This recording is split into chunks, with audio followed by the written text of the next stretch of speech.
How to use Google Lens on your iPhone. Hey everybody, welcome back to our channel. I am Bimal from Help Deck, and in today's video I'll simply show you the way as to how you can use the Google Lens feature on your iPhone. So you simply want to make sure to watch this video till the end.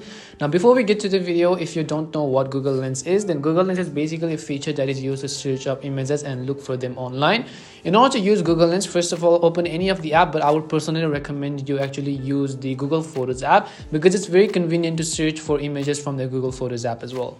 Once you open Google Photos, select an image of which you would like to see the search result of. So let's say that I want to see more posts related to this specific photo over here.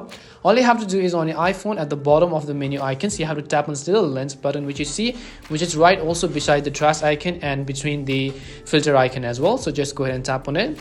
As you do that, you will actually scan the images which you have set. So as you can see the search, you can translate this into a text. You can also see some of the shopping related items. You can also go ahead and select the part of the image that you want to go ahead and then actually search for. For example, if I want to see more dresses like this, I'll just go ahead and drag my finger up to the dresses section over here, and Google will actually show me all of the visual matches that are related to this specific photo. And that's it. That's all it takes to use Google Lens on your iPhone. We hope the video was really helpful, and if it did help you, then make sure to leave a like and subscribe to our channel. And if you got any more questions, feel free to comment down below. Thank you very much for watching, and see you soon in our next video.